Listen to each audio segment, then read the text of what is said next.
সুপ্রভাত বন্ধুরা, আজ হলো 1 নভেম্বর শনিবার। আসাম তথা সমগ্র বরাক উপত্যকার আজকের সকালের বিশেষ বিশেষ গুরুত্বপূর্ণ খবরগুলি হলো: জুবিন গার্গের সিনেমা বাতিল হওয়ার বঙ্গাইগাঁওয়ের জলি ম্যাক্সির ফলে উত্তপ্ত পরিস্থিতি। কারিগরি সমস্যার কারণে রই রই বিনালে ছবির প্রদর্শনী বাতিল করা হয়। এই সিনেমাটি দেখতে আসা দর্শকরা খুবই পেটে পড়ে। সিনেমা হলে হরুস্থল পরিস্থিতি তৈরি করেন প্রাপ্ত তথ্য অনুযায়ী। জলি ম্যাক্স যে দুটি স্ক্রিন রয়েছে, কিন্তু তার মধ্যে একটি স্ক্রিন হঠাৎ করে বন্ধ হয়ে যায়। এর কারণে উত্তেজনা পুরো পরিস্থিতি সৃষ্টি হয়।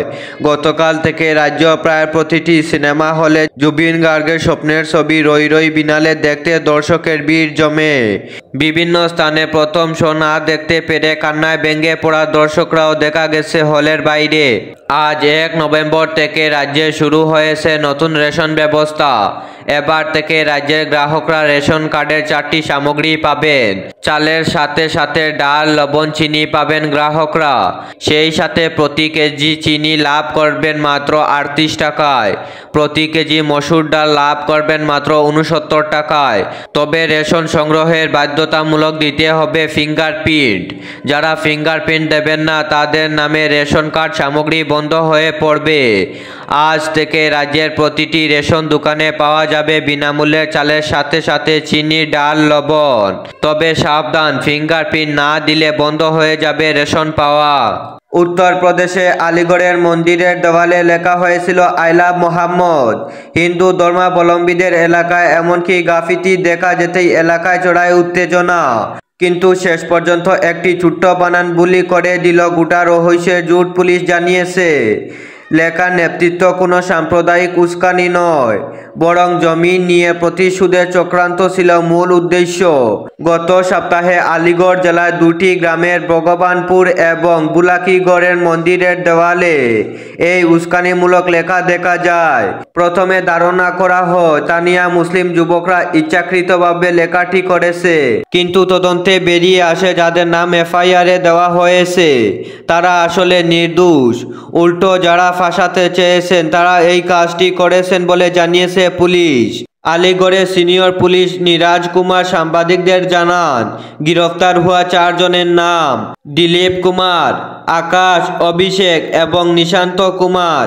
এই 4 জন মিলে এই পরিকল্পনা করে দেওয়ালে লেখার কাজটি করেছিল। মূল ষড়যন্ত্রকারী বলে যার নাম উঠেছে সেই রাহুল এখনো পলাতক। স্পেশাল ইন্টেনসিভ রিভিশন অথবা এসআইআর এর প্রথম পূর্ব ইউনিমারেশন। আর তার তখন কোনো নথি দেখাতে হবে না, কাগজ দিতে হবে খসড়া তালিকায় প্রকাশের পর, তাও যদি ওই তালিকায় সংশ্লিষ্ট ব্যক্তির নাম না থাকে। শুধু তাই নয়, ইউনিমা ফর্ম বিতরণের পর যেই সব ভোটার সেই ফর্ম জমা দিবেন না, তাদের ক্ষেত্রে প্রথমে কঠোর পদক্ষেপ করা হবে না। বিহার থেকে শিক্ষা নিয়ে এসআইআর এর দ্বিতীয় পর্যায়ের প্রতিটি পা মেপে ফেলাতে চাইছেন নির্বাচন কমিশন। তাই জেরেই সাবধানী সিদ্ধান্ত। গত সোমবার 12টি রাজ্যে এসআইআর ঘোষণা করেছে নির্বাচন কমিশন। মঙ্গলবার থেকে শুরু হয়েছে কাজ। এই পর্বে সব রাজ্যের মুখ্য নির্বাচনী আধিকারিককে পাঠানো চিঠি কমিশন জানিয়েছে, এসআইআর এর প্রথম অর্থাৎ ইউনিমা ফর্মের পর্বে ভোটারদের কাছ থেকে নথি চাওয়া হবে না, শুধু পূরণ করা ইউনিমা ফর্ম জমা দিতে হবে বুথ লেভেল অফিসারদের। বিহারে কিন্তু ছিল উল্টো চিত্র। সে রাজ্যে ইউনিমারেশনের পর ভোটারদের বয়স ও নাগরিকত্বের প্রমাণ জমা দিতে নির্দেশ দিয়েছিল কমিশন। তাহলে তুমুল রাজনৈতিক বিতর্ক তৈরি হওয়ার পাশাপাশি ভোটারদের মধ্যে আতঙ্ক ছড়িয়েছিল। এবার বরাক উপত্যকার 3 জেলার আজকের আবহাওয়ার খবর। আজ 1 নভেম্বর শনিবার। বরাক উপত্যকার 3 জেলার আজকের গরমের সম্ভাবনা। আজ শিলচর কাছাড়ের সর্বোচ্চ তাপমাত্রা থাকবে 30 ডিগ্রি সেলসিয়াস এবং সর্বনিম্ন তাপমাত্রা থাকবে 26 ডিগ্রি সেলসিয়াস।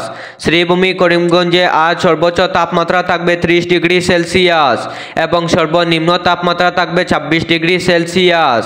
একইভাবে হাইলাকান্দি জেলায়ও আজ সর্বোচ্চ তাপমাত্রা থাকবে 30 ডিগ্রি সেলসিয়াস এবং সর্বনিম্ন তাপমাত্রা থাকবে 26 ডিগ্রি সেলসিয়াস।